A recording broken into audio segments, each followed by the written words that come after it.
Here we go. So this is Dimensions Development.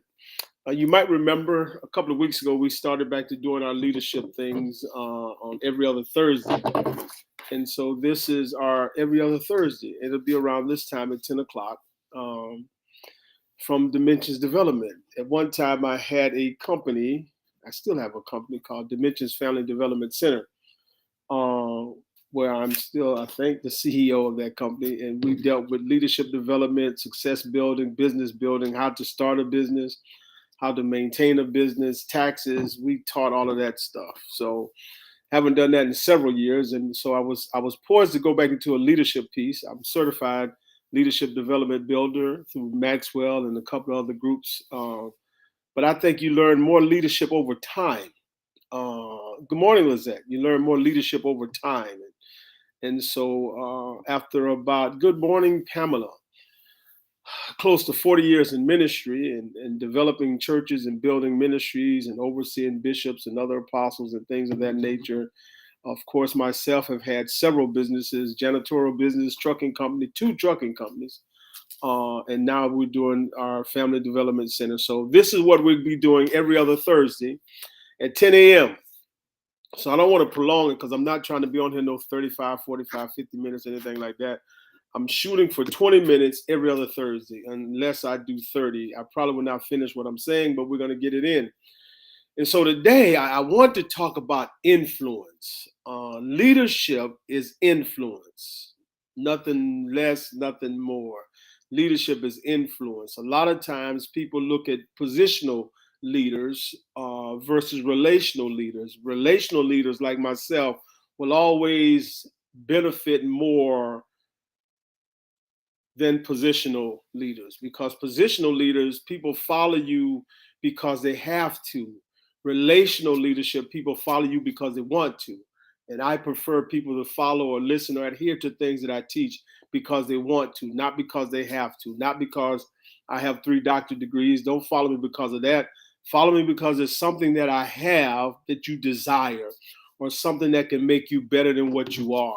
And that's the whole thing. Good morning, Shana. So just some food for thought, just some dealings on leadership or some influences, things that have influenced me thus far, people who have influenced me thus far. Most of my influence has been from books, a couple of pastors, Pastor Al, Dr. Rick, who was our covering, my covering, has influenced me. Some of those that I'm around periodically, Apostle Chris has influenced me in certain areas, Dr. Dave. There are people around me that have influenced me either negatively or positively. And so I want to just talk about influence, or influence you with some foods of thought, some things to make you change the way you see, or the way you articulate, the way you function in certain areas. One thing I've always learned is this, and excuse me, I learned this as a child. I learned this as growing up in my elementary, high school, young adult life. One thing I learned is that experience is not always the greatest teacher. However, learning from those who have had that experience can be the greatest teacher. And sometimes we feel like we know everything because we've been here, we've been there, and we don't pay attention to the people who've already gone before us. And so I've learned in life there's so many mistakes that I haven't made because I've listened to those who are older than me. It doesn't mean they necessarily knew more than me, but they had already gone through what I'm getting ready to go through. So I learned how to pay attention to them, because therefore I wouldn't make the same pitfalls and take the same amount of time as it took them to get successful in whatever they wanted to do. If I listened to them, I learned from their experience. Now, because experience is not always the greatest teachers, experience can be a setback. So again, leadership is influence. There's a guy by the name of Mark Sanborn. He wrote a book called The Fred Factor. I love that book. And what the Fred Factor, and what the Fred Factor, that's a tongue twister, right? What the Fred Factor talks about is about the difference between impressing and influencing. Impressing affects what people say or what people think. But now influencing affects what people do. Think about this now. Impressing affects what people say or think, but influencing affects what people do. My desire is to influence what people do because that changes the whole life perspective. They become greater than what they thought they could be. That's a whole nother thing. So I want to share with you just some thoughts or certain areas of my life that have influenced me to change or to think certain ways, dealing with attitude, giftedness, the power of now, things like that. And so we want to really look at the attitude. How you view life is how you do life. How you view life is how you do life. And every now and then we need to change our own worldview because sometimes our worldview is just in our neighborhood. Sometimes our worldview is just in our city. Sometimes our worldview is just from our colleges. And sometimes our worldview is just from those around us. So periodically we have to change our worldview. And the way we change our worldview is the people and things that influence us. Because how we view life is how we do life. And sometimes past experiences can be the worst thing. Past successes can be the worst thing because you'll hold on to those past successes and go no further. Or you go hold on to those past failures and go no further. So how you view life is how you do life. Another thing, as far as mentoring is concerned, there's several people that I mentor outside of the church realm. And I say that only outside my local assembly or the one that I shepherd myself. And I say that because anyone inside of my local assembly are leaders. I don't build followers, I build leaders, right? Because every great leader will teach themselves out of a position. So I don't have followers. I actually have citizens according to the kingdom, but that's another subject. But I teach them from a leader's perspective. I don't teach them as followers. And you have to look at something when you're mentoring people and or you're being mentored. You have to be mindful of the fact that there are things that can be caught and there are things that can be taught. And you have to differentiate between the two. Now, the things that can be caught is the who in mentoring, if you will. It's the contagious spirit and passion of the person that you're listening to, right? You catch that, right? So it's kind of like if you're around me, you'll catch my spirit, you'll catch my joyfulness, you'll catch my wisdom, if you will. You'll just catch certain things, or you'll catch my passion and my desire to do more, to be more, to influence, to impact, to instill, to project people into their destiny. That's what I do. I love it. It's my passion. I live for it. I don't get paid for it, but I live for it. That's just what we are. And so those things can be caught, right? But then there's these other things that have to be taught. And taught are the lessons, the words and the communication that the mentor, the influencer that they give. It's the wisdom from the experiences that they pour into you to make you better than what you are, and you listen to that. So there's things from a influence standpoint, from a mentor. There are things that can be taught, and there are things that can be caught. And you really want to both, right? You want to catch both things. So in life, as I've grown in life, there's some people that I was around. There's certain things I caught from them. Like I caught their passion for knowledge. My first bishop that I sat up under had doctorate degrees all over his wall. I think when I got my third doctorate degree, they said I was trying to be like him because he just had degrees, right? And so I caught his passion for knowledge. There was another bishop that taught me, so whatever you do, never stop learning. I caught his passion for knowledge. There's, growing up, my uncle told me always ask questions.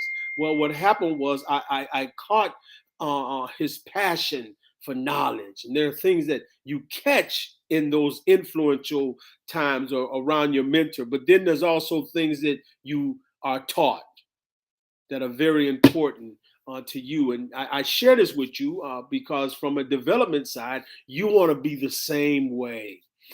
You want to do the same thing. So it's kind of like, it's not what happens to you, right?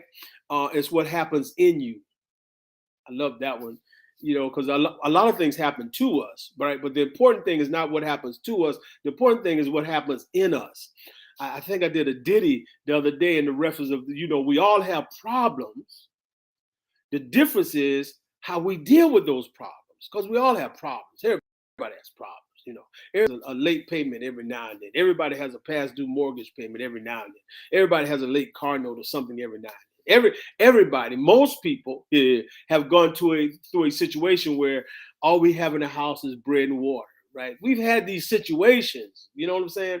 We've had these problems. We've had spousal problems, marital problems, adult problems, children's problems, grandchildren, in my case, great grandchildren. We've had these problems, but the difference is how do you deal with those problems, right? So it's not so much as what happens to you, it's what happens in you that's important. And the more you build yourself up within, the greater you can respond to things without. Because you can only respond without by what you put within. That's where influence comes in. Who's influenced you, or who are you influencing that cause to think a particular way to come out in a different way, right? So that's very important. And very, very important is the people who influence you, the people who mentor you, the people who are feeding you. Be mindful of the field that you're eating from. Don't just eat from any field. Right? You got to be mindful of that. Why? Because that's the influence. And remember what I said, influence affects what you do. Impressing just affects what you think. See, but you want to be mindful of what you do. So one of the other things, and I'm watching my time. I guess I'm still doing pretty good, and I might even finish this because again, I'm just ratcheting, just talking, and not next Thursday after I'll be back at 10 o'clock. I'll probably set up something to tell you what I'm going to talk about. But I really want to talk about influence today. And what I want you to understand in dealing with influence, I've always understood that today is my now. Not tomorrow. Today is my now. So whatever is affecting me today is because of something I did yesterday. So I plant the seed for my Friday today, and my Friday starts 6 p.m. tonight. I'm a Jewish calendar. It's 6. So whatever I'm doing now, whatever I do from now to 2 o'clock, it affects my tomorrow. And so you have to understand that you have to learn to live in the now. Live today. Especially, I'm going to tell you something. Show this feel like getting emotional. When I went to the hospital, especially with my heart, I understood even more the value of now. Now is valuable, right? Now is important because there'll never be another now. There'll never be another 10:15. I can't even read my own watch. There'll never be another 10:15. Not another 10:15 on today. Not another 10:15, July the 20th, 2023. Now is important. All we have is now. So we have to learn to be all in because what we do today counts. Today matters. Today matters. Today matters. Today matters. What I do today, I'll eventually reap the benefits days ahead. But I need to do it right today, right? I don't need to wait till tomorrow. Grandma always say, don't put off for tomorrow what you can do today. That's what grandma used to always say. Because always say, well, we got tomorrow. No, whatever needs to be done, do it today. Well, I'll apologize tomorrow. No, you need to apologize to them today. They might not be here tomorrow. You might not be here tomorrow. Right? You just never know. Never know. Well, I tell them thank you tomorrow. Well, what if tomorrow never comes? And you couldn't tell them thank you.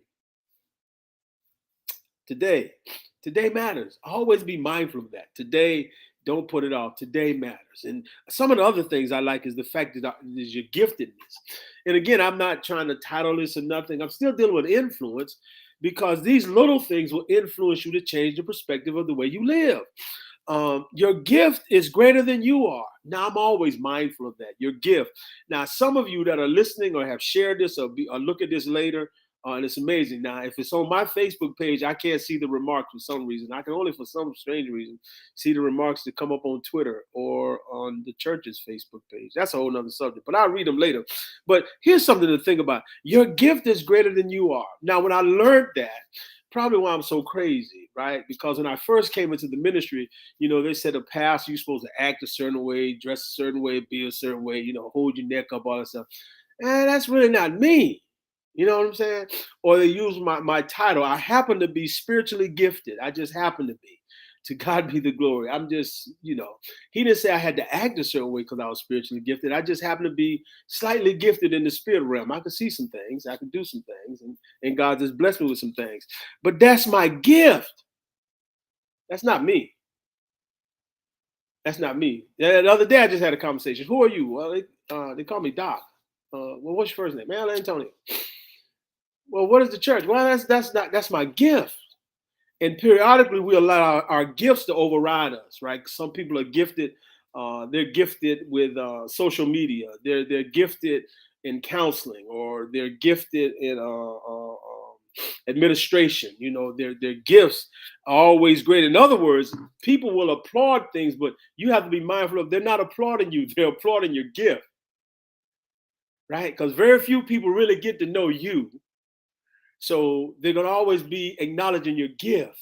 It's like if I finish a service and finish ministering, and they say, "Oh, thank God, hallelujah." Well, that's the gift, right? Tony still has to be coming down. Tony still has to be real, right? So understand, when people tell you you're amazing, they're telling you that your gift is amazing, right? Don't get it sidetracked. In other words, your gift is greater than you. In other words, be humble. That's the bottom line. Just learn to be humble, because sometimes people are gifted, right? And they just think that God's gift to mankind, male and female, and they just take it all out of the way, and people acknowledge them or adore them, or whatever the case might be, and they get lifted up, and they lose their humility, and they're not realizing your gift is greater than you are. See, and so just stay there. And I was just talking to a pastor last night. I said, "Look, I can't be nothing that I'm not. I can only be who I am. My gift is Apostle Wright, right? My talent is Dr. Antonio E. Wright, right? But I am Doc. I got the same frailties that you have, right? My sinuses, my glasses, the progressive lens, I still can't see out. We have these same little issues, right? So again, if anything I can share with you today is from an influential standpoint, just stay humble. Your gift is greater than you are. Don't never let your gift override your hiney. Is that what they used to say? Yeah, I think they used to say something like that. I think that's something they used to say. I want again, and I'm gonna just y'all give me. Yeah, I think that I don't even see the time, so I don't even know how long I've been on here. If somebody's been on and it's been 20 minutes, can you tap the thing and let me see? Because I forgot when I even started, y'all. The big picture. Love where you are until you see something greater. Yeah, I'm just throwing stuff out today. Love where you are until you see something greater. And I've been on 17 minutes. Thank you, Pamela. 17 minutes. Thank you, Pamela. Pamela, give me 10 more minutes. If you can hit me in 10 more minutes, I greatly appreciate it, unless I'm already finished. Love where you are until you see something better. Now, I want to share this. I want to share this. This is a weird thought. Love where you are until you see something better. And sometimes what you see better is not larger. It's kind of like I always teach people, don't go for the money, go for the opportunity. Right? Because you'll mess around and go for the money, but there's no opportunity. Right? So thank you, Shayna. So don't just always go for the money, go for the opportunity. So in other words, love where you are, be content at this state that you're in, but always be looking for something greater. Right? But when you see the greater, don't think the greater is money. Right? Because the greater is not always money. The greater is always opportunity. I was just talking to one of my sons yesterday. We're truck drivers. I drove rigs for 37 years, and I said, "Here's the funny part: when I was qualified for a job for $32 an hour, I was qualified to get paid as a truck driver $32 an hour, and they paid me 15. Right? And they said, well, how can you go for something that pays less than what you qualified for? I said, it wasn't so much as the money, it was the opportunity. And they said, what do you mean? What do you mean opportunity? I said, the opportunity was I made $15 an hour, but I got time and a half over 8. They said, okay. I said, dude, I'm in Northern Virginia. If I get in my truck 5 o'clock, It takes me 3 hours just to go from Fredericksburg to Alexandria. I said, look, by the time I get my first drop in DC, I'm already at 7 hours. So before you know it, a regular day for me, I'm already working double times, which means what I would have to work 4 or 5 days for, I'm only going to work a couple of days and I'm going to still make a 5-day paycheck. I'm good with that. It wasn't so much the money, it was the opportunity. So look at the big picture, meaning love where you're at, but look for something greater. And it doesn't have to always be money. And always, please, for whatever you do from an influential state, always remember this. Don't leave something, move towards something. Right? So you never say, well, I'm leaving the job. No, I'm moving to something greater. It always things the concept.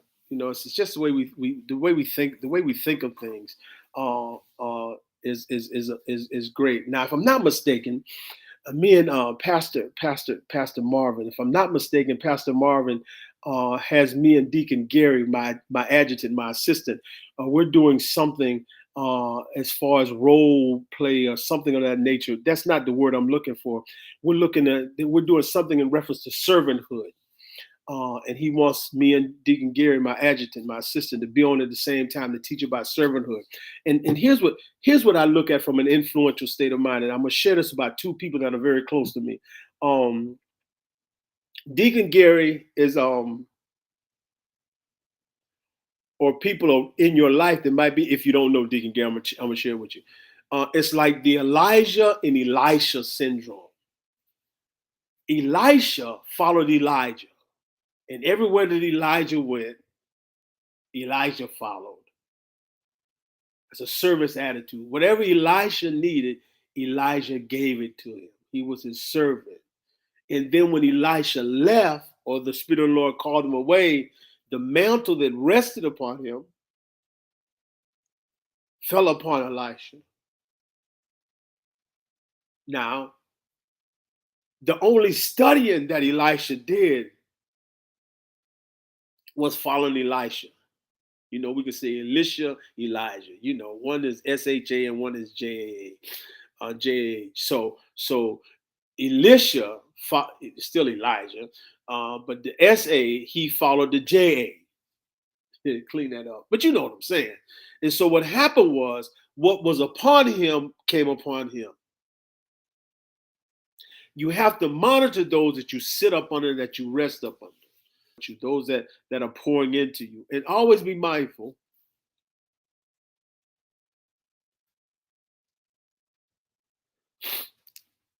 People don't pour into you, or mentors don't spend time with you, or influencers don't talk to you just to talk to you. They're always pouring into you because of purpose. And they'll always see more in you than you see in yourself. It's just what we do. They'll always see that. So you got to be mindful of the people that you're allowing to speak into your life, or the people that you're allowing to follow, the people that you're following, the people that you allow to mentor, to build up, to edify. You have to be mindful of that, because they're doing it because of purpose. They're not just doing it because of happenstance. And you have to understand that. Again, that's just the servanthood. I serve my leader to receive from my leader. In other words, I know that once I serve, like when Dr. Rick comes in town, I drive him, I pick him up, I take him to dinner, I carry his briefcase. These are things that I do. I don't need my adjutant doing this. I need to do that. Why? Because I need what he got. And you get it through serving. I call certain pastors to have lunch with them.